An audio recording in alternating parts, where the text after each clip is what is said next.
Arizona StuMo, what is up? My name is Blake. Like he said, if you don't know me, I've been on staff here for a couple of years, and I love Tucson.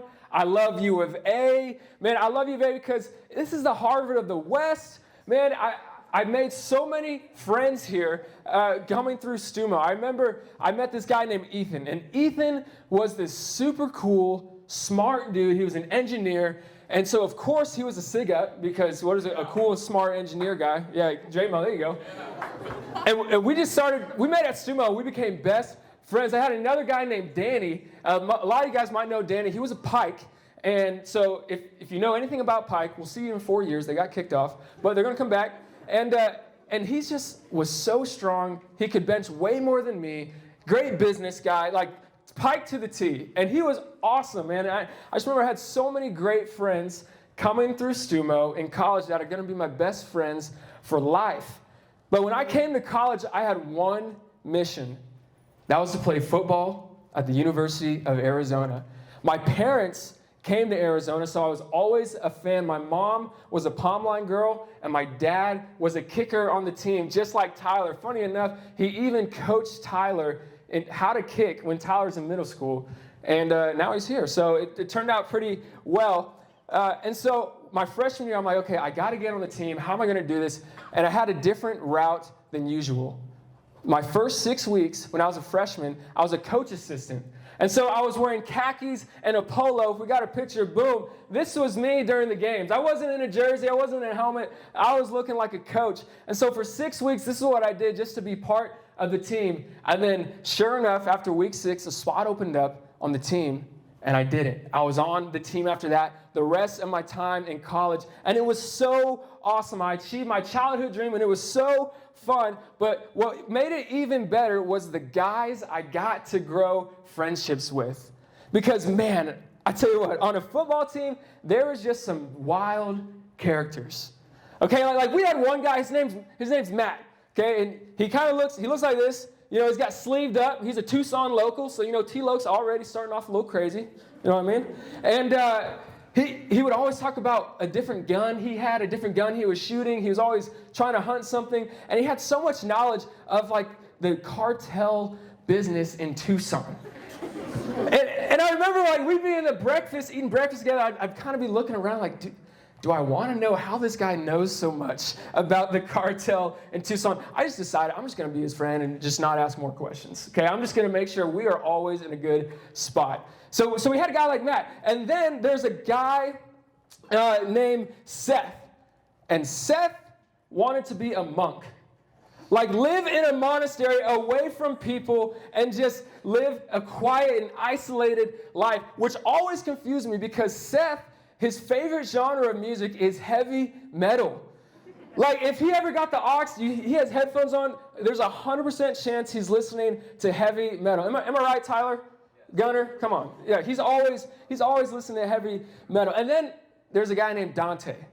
Okay, Dante, he's another character. This guy, he'd wake up at 4 a.m. and do his meditations. Okay, he had his crystals out. He was real, like, zen and peace. And then he shows up to the locker room, and it's like he had 4 shots of pre-workout. Like, this dude's bouncing off the walls. He starts talking in third person. Dante's going to get a good lift today. Dante, he's going to get his squat in today. And I'm like, okay, look, anytime someone starts talking in third person, you just, keep a little bit of space right there, okay? Don't get too involved. And then we had my guy Parker. Okay, Parker, he's from Chandler, went to Chandler High School. Linebacker, real smart guy, an engineer, and he just had a giant head, man, like 2XL size helmet. He was humble, like not his character, but his physical head was a 2XL. You can't super tell, but man, that was big. And he had these traps just from supporting his head, and he was just always doing his engineering homework. I'd hit him up after practice. I'm like, bro, what is good? Let's go do something. He's like, I got my engineering homework, man. That's what I got to do. And so, man, when I look at all the different teammates I had, all the different friends, we were all so different. We had so many different backgrounds, but we were all part of the same team. And tonight with StuMo, a lot of us, man, we come from different areas on campus. We come from Greek life, we come from sports teams, we come from different clubs, and we're all here to grow in our leadership and our faith. And some of us may think, okay, leadership, I'm in. Okay, that's applicable to everywhere. But the growing in faith thing, I don't think I really fit that type of person that does that. Like, we may think the person who grows in their faith is just that type of person who grew up in a Christian home. Or maybe it's the person who's always pure and innocent, and that's the type of person who grows in their faith. Or maybe you even think it's the person who's just been sheltered their whole life and just not very fun to be around, or maybe even someone who's very aggressive with their faith. And so some of you guys may be thinking, hey, that's not really my story. I'm more someone who never had a background in faith. I didn't know what this Christianity thing was. I didn't know what this Jesus guy is.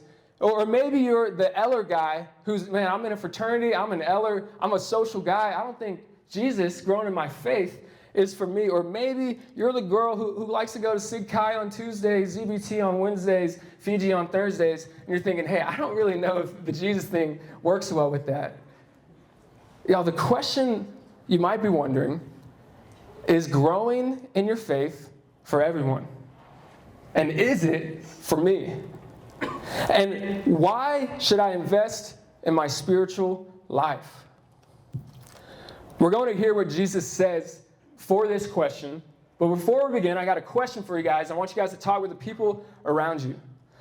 If Jesus walked down campus on a Thursday night, music bumping, people walking, what do you think he would do? All right, talk with the people around you.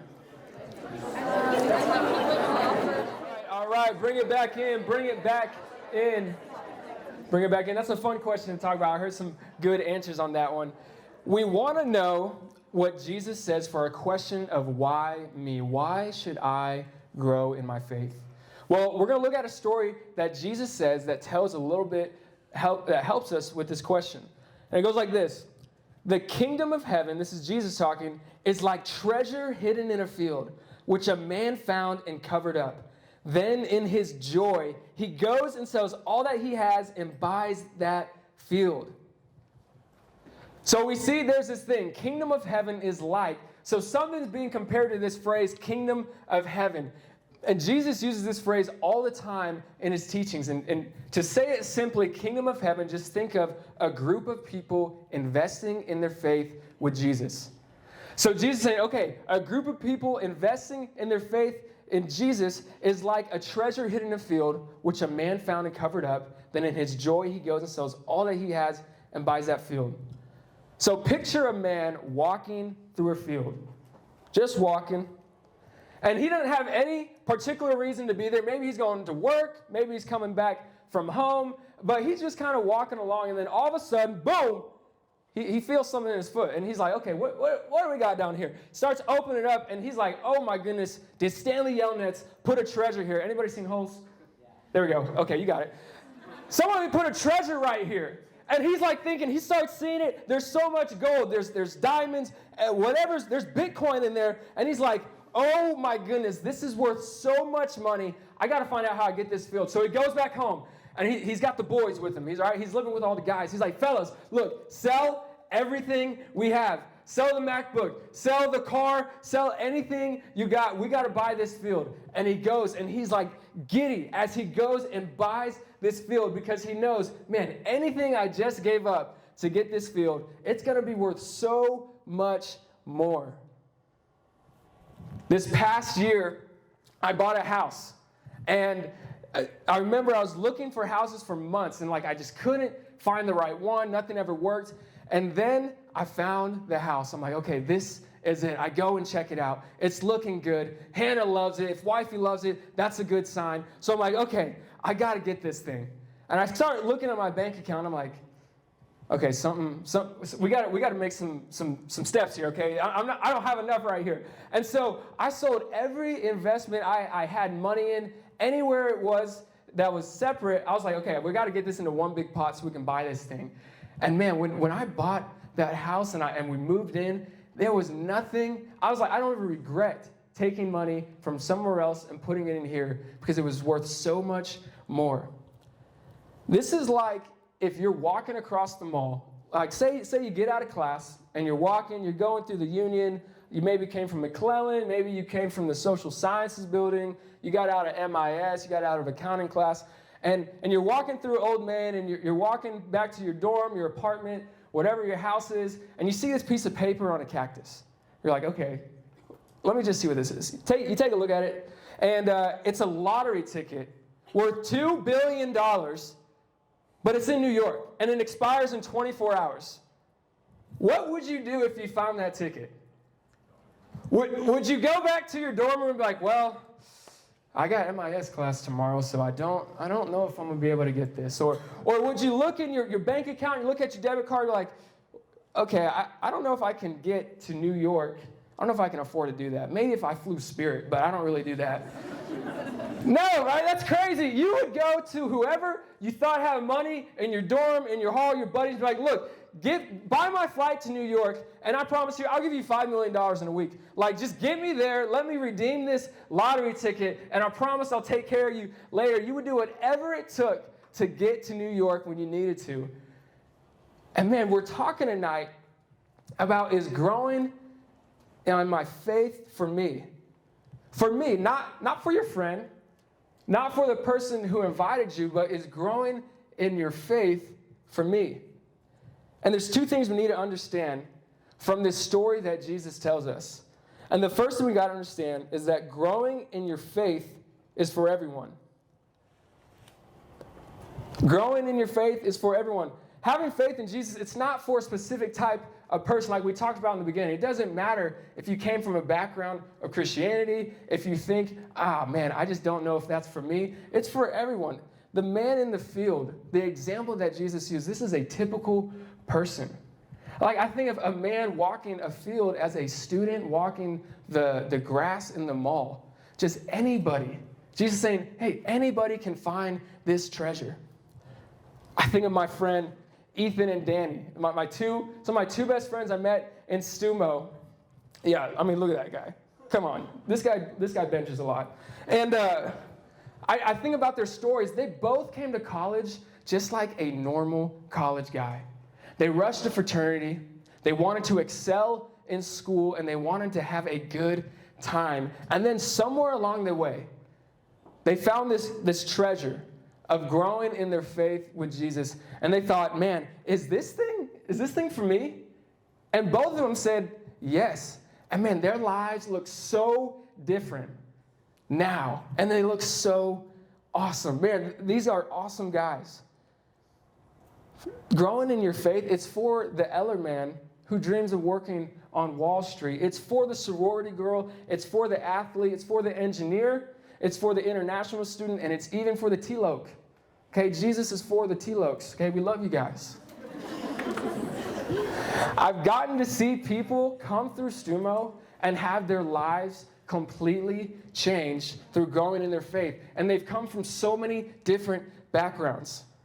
I think of one person who I've seen this in their lives, and she's a senior here. Her name is Heather.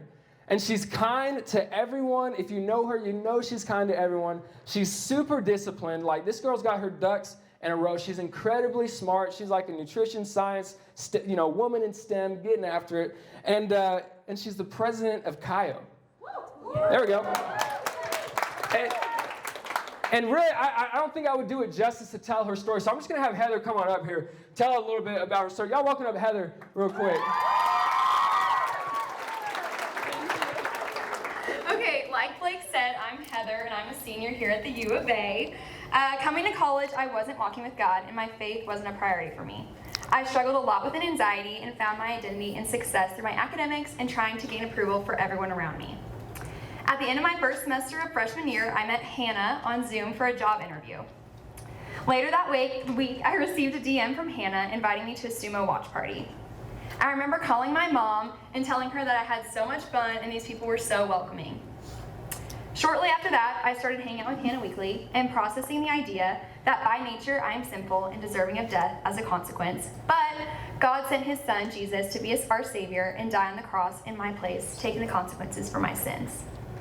I'm so grateful for Hannah's patience because 7.5 months later, I fully understand the concept that Jesus died on the cross for my sins and resurrected, defeating death and allowing us to have a relationship with God. I realize that not only Oh, I lost my spot. Sorry, guys.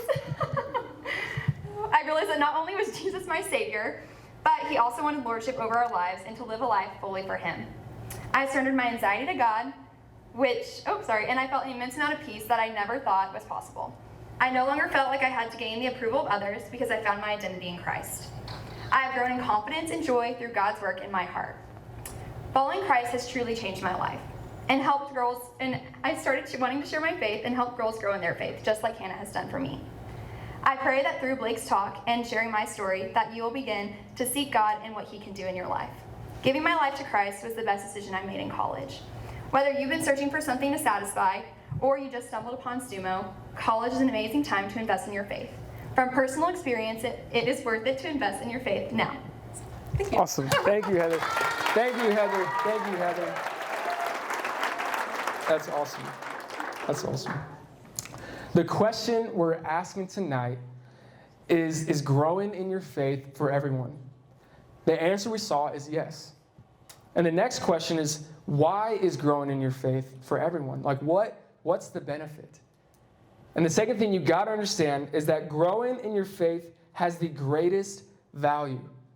I mean, think of the story that Jesus used. He used a man that found this treasure, and he went and sold all that he had. Surely this treasure had to have been worth something so great that he's willing to look like a fool selling everything he had to buy this field. No one else knew what this field had. No one else knew the treasure, but this guy knew how much it was worth, and he was willing to sell everything. Surely this has got to be worth such great value. When I think about my life, I've been growing in my faith with Jesus for about 5 years now. And I think of all the areas that Jesus has come and changed my life, and I can tell you, man, it has grown so much. My appreciation has grown so much, and it's changed my life tremendously. I could really go on and on all night about it, but I'm just going to tell you guys a couple of ways that growing in your faith in Jesus benefits your life.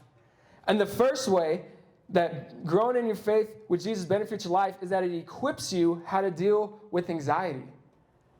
My freshman year, like I said, I started off as a coach assistant and then became a player. So I always had this feeling in the back of my head, hey, these guys don't really think I belong on the team.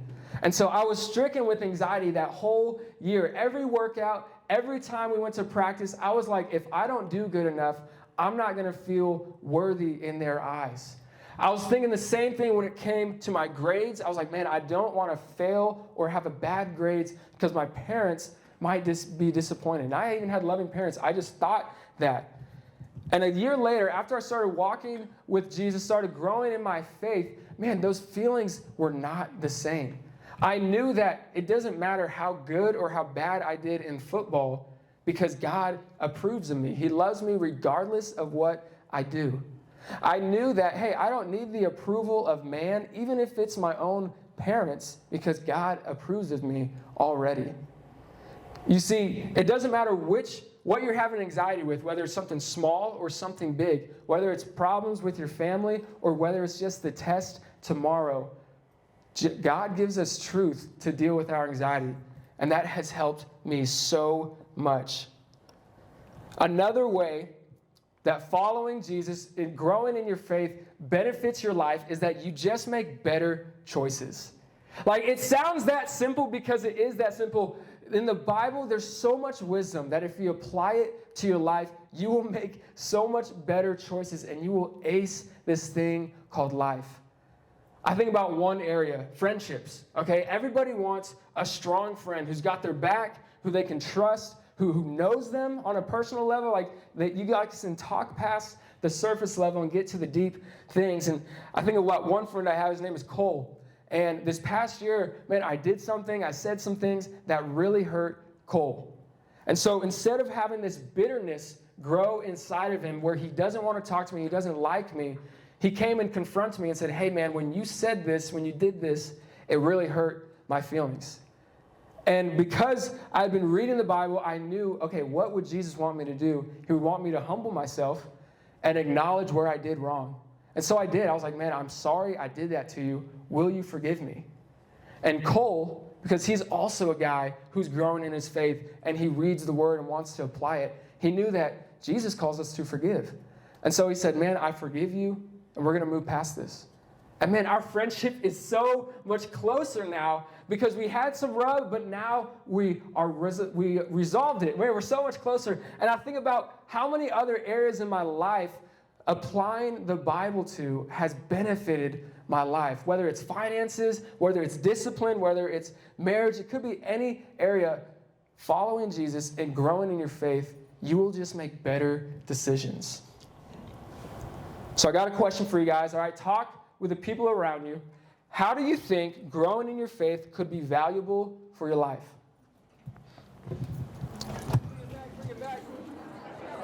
That's a good conversation. That's a good one to continue after this.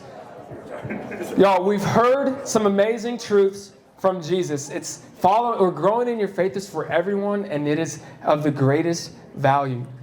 Now, how do we apply this? Because I want to help you guys apply this. And I'm going to keep it really simple. To grow your relationship with God, read the Bible and apply it to your life.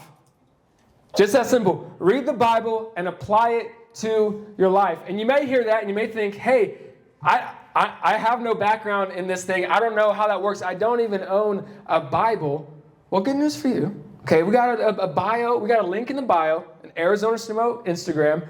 And there's a link to a 30-day reading plan where you can download the Bible app. And there's just 2 or 3 verses every day. And it teaches you a little bit about what it says. And it helps you apply that to your life. So if you need help, go to the Instagram and that'll get you pointed the right way.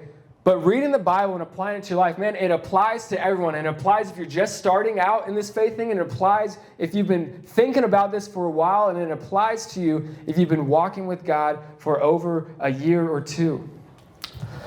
Everyone can do it. And imagine if you started this today. What would your life look like? Like, what would your life look like if you started reading the Bible just once a day, 5 minutes, 10 minutes, 15 minutes, and applying that wisdom that you read from the Bible to your life? You're applying that truth that God says to the anxious thoughts that you're feeling. What would that do in your life? If you did it for a week, you come back next week. You're like, Blake, I did what you said. I read the Bible. I applied it to my life. This is how it changed my life in a week. I would say, man, that is amazing. Watch what God can do with even longer. Watch what God can do in your life if you do this for a year, for a semester, for 5 years, 10 years. Watch how your life can change. There's another teammate I forgot to mention when I was going through the different characters, and his name was Sammy. Or his name is Sammy. He's still alive. He's an awesome dude. This guy, he came to college. He was a cornerback. He had a scholarship for football. And he came to college, started as a freshman, and had all the attention from anybody he wanted. Like, this guy had it all when he came to college. He was a stud, absolute stud. You see, he's a good-looking guy. And during college, he had everything he wanted, but all of a sudden he starts finding this treasure that Jesus talks about, which is growing in your faith and experiencing God. So he says, hey, I think this is for me as well. I know a little bit about this faith thing, but I think I want to go all in on this. And Sammy starts reading the Word and applying it in his life, the beginning of his junior year. So I come in as a freshman, I meet Sammy, and we're around each other a lot because he was a cornerback, I was a safety. DBs stick together, most athletic group, best looking group in the football team. Y'all know what it is. And I see Sammy, and we're having these conversations as a group. And when some people are complaining about the practice, or they're talking bad about coaches, or they're just all around not talking the best way, Sammy would be the guy that would want to respect his coaches, even behind their back. He wouldn't want to gossip about other players on the team because he read in the Bible, man, God says don't gossip, and God says to respect authorities in your life. With his family, with complaining, he didn't want to complain because he always had a joyful attitude, so much so that when he was a junior and senior, the guy who started off starting and making plays as a freshman now had to sit on the bench for younger guys to play over him. And you know what Sammy did? He encouraged him. He cheered for the teammates who were taking his playing time. That is unheard of in football, but Sammy did it because he knew that his value was not from how good he was in football. Sammy read the Bible and applied it to his life, and he's still doing it today. Man, if you could see his life, you would be amazed. You wouldn't believe how much change can happen in a person from reading the Bible and applying it in their lives day after day over years. So my question for you is, what could your life look like if you did this? I saw Sammy and I was motivated. I was inspired to do the same thing. So my next question to you is, who could you impact from making these decisions now? Who's the person that's going to see you and think, man, you know what? If she can do it, if he can do it, I can do it too. That's all I got for y'all tonight. Man, thank you guys for letting me talk to you tonight. Bear down, and we love you guys.